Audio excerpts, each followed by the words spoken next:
23 Agustus 2003, langit cukup cerah di Amerika Serikat. Saat itu adalah musim panas, di mana biasanya suhu berkisar 21 sampai 27 derajat Celcius. Orang-orang menghabiskan waktunya dengan berkemah, naik gunung, barbeque, dan aktivitas lain di luar rumah.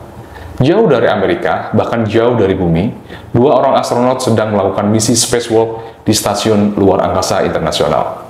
Dua astronot itu bernama Ed Lu dan Yuri Malesenko, yang sedang mengemban misi untuk memasang kabel daya baru. Pada awalnya, semua berjalan dengan baik.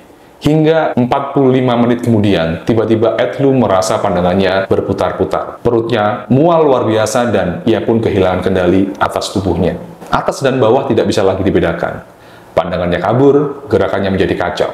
Karena melihat rekan kerjanya mengalami masalah, Yuri segera membantunya dengan menenangkannya dan memintanya untuk fokus pada satu titik. Tapi karena dirasa rekan kerjanya itu sudah tidak memungkinkan untuk melanjutkan misi lebih lama lagi, maka misi tersebut dipersingkat. Mereka kembali ke kapal 2 jam lebih cepat dari waktu yang seharusnya. Kondisi semacam itu kerap kali dialami oleh para astronot yang bertugas di luar angkasa. Tidak jarang, para astronot harus berada di ruang non-gravitasi yang membuat mereka mengalami disorientasi ruang. Suatu kondisi di mana hilangnya kesadaran spasial yang dialami oleh astronot saat berada di luar angkasa.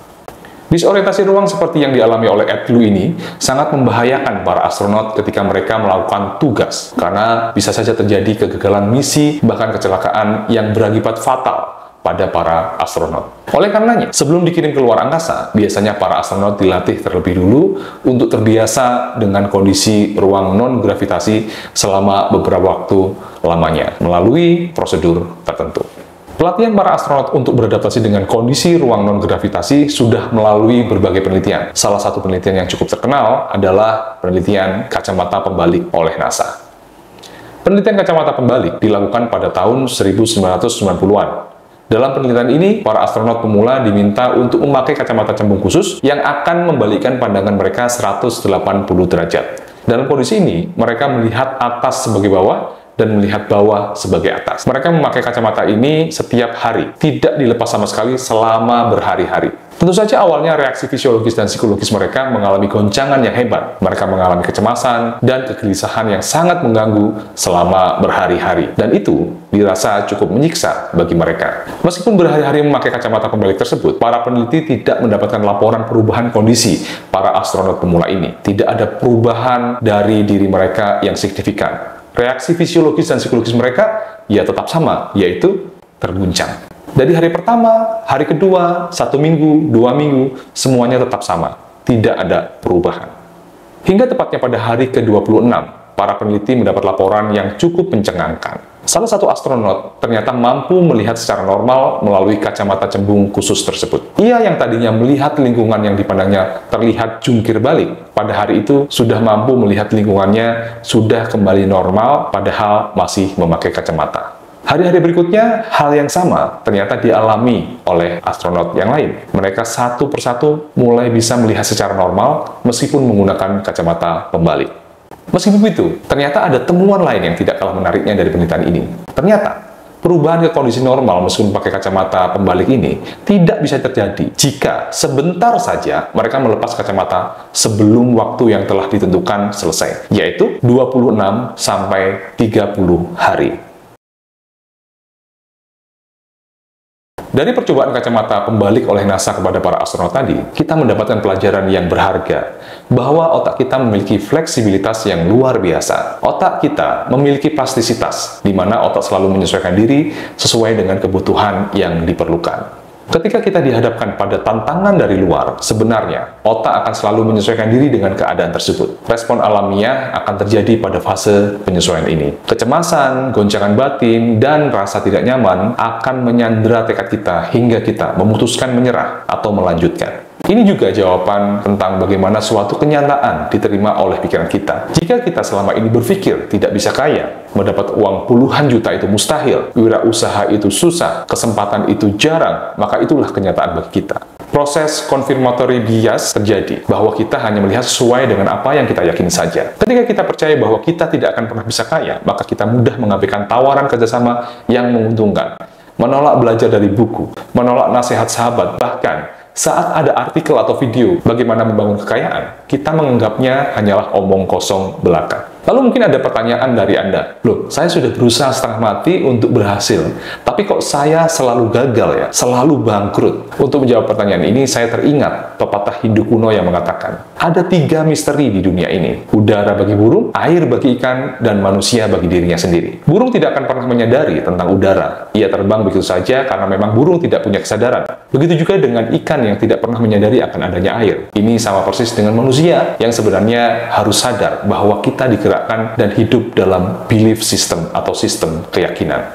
Kita seringkali tidak bisa melihat keyakinan-keyakinan tersebut, namun mereka bekerja menggerakkan arah langkah kita. Ini nyata adanya. Jika kita inginnya baik tapi hasilnya akhirnya menjadi tidak baik, kita perlu cek apakah ada keyakinan kita tentang hal tersebut tidak sejalan dengan niat kita. Kita ingin kaya lalu kita berbisnis, tapi kita tidak tega menagih pembayaran yang lama belum dibayar pelanggan. Nah, ini keyakinan yang menghambat kita untuk menuju keadaan kaya tersebut. Mungkin kita punya keyakinan bahwa berbicara tentang tagih-menagih itu tidak sopan. Ini yang perlu kita ubah. Bentuklah kenyataan bagi otak Anda. Jika Anda merasa bahwa impian Anda itu tidak mungkin, maka bangunlah keyakinan bahwa hal tersebut adalah mungkin, bahkan sangat mungkin. Selama 30 hari tanpa jeda, jejali otak Anda dengan afirmasi dan visualisasi yang Anda rasa cocok dengan diri Anda. Anda bisa membayangkan diri Anda sudah mencapai goal tersebut. Bagaimana rasanya? Apa yang bisa Anda lihat? Bagaimana Anda berdialog dengan diri Anda sendiri saat mencapai goal tersebut? Lakukan repetisi atau pengulangan hingga ratusan kali. Anda bisa meletakkan kalimat yang melambangkan goal Anda atau menempel gambar yang menyimbolkan impian Anda di tempat-tempat yang bisa Anda lihat setiap hari. Di kamar, di pintu lemari es, dan sebagainya.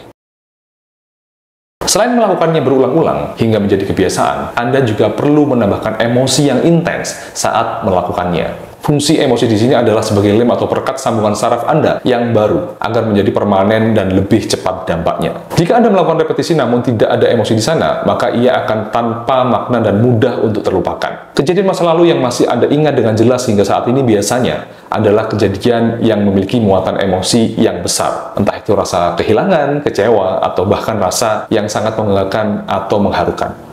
Emosional intens membuat sambungan saraf baru menjadi kuat melekat, bahkan bertahan selamanya. Anda bisa membayangkan Anda telah mencapai goal Anda dengan perasaan sukacita, perasaan haru, dan perasaan syukur yang mendalam. Libatkan orang-orang yang Anda cintai di dalam proses pembayangan Anda tadi. Misalkan, saat Anda mengantarkan ibu Anda ke tanah suci, Anda menyaksikan anak Anda tersenyum dan pembayangan-pembayangan lain yang melibatkan emosi intens. Emosi akan mempercepat proses terjadinya realita baru dalam otak Anda. Jika Anda sudah mendapatkan keadaan otak yang menerima realita baru, yaitu keyakinan bahwa Anda mudah untuk menjadi kaya, pantas mendapatkan kesempatan baik, Anda seorang yang berbakat dan jenius, maka ketika Anda melakukan action Anda akan sangat berbeda. Rasanya, pola pikir dan sikap Anda tiba-tiba digerakkan oleh sesuatu yang goib, dan tiba-tiba saja semua berjalan dengan mudah dan mulus. Tiba-tiba saja Anda melihat peluang-peluang di sekitar yang luar biasa. Tiba-tiba saja Anda mendengar informasi penting untuk mencapai goal Anda. Tiba-tiba saja Anda bertemu dengan orang yang tepat untuk mengantar Anda kepada kesuksesan. Anda melihat sebuah jalan terang benderang yang sebenarnya semenjak dulu jalan itu sudah ada di dekat Anda. Ketika Anda sudah melihat jalan itu, maka segeralah action. Karena pemrograman saraf tidak ada artinya tanpa action. Segeralah bergerak, segeralah memulai, segeralah melakukan apa yang harus dilakukan. Lalu Anda bertanya kembali, bagaimana saya bisa action dengan tepat? Kan saya tidak tahu jalannya. Jika Anda tidak tahu bagaimana proses menuju goal Anda, yang penting mulai saja dulu, jalan saja dulu, melangkah saja dulu. Nanti jalan yang lain akan terbuka dengan sendirinya jika Anda mulai melangkah. Jadi, ada beberapa poin yang perlu kita garis bawahi dari materi kali ini. Pertama, otak akan benar-benar berubah dengan latihan konsisten 30 hari tanpa putus. Yang kedua, pemulangan akan lebih dahsyat jika melibatkan emosi. Ketiga, pemrograman otak saja tidak cukup. Kita harus action, karena actionlah yang akan membawa hasil yang nyata. So, itu dulu dari saya. Semoga bahasan kali ini membawa manfaat dan sampai jumpa di video berikutnya.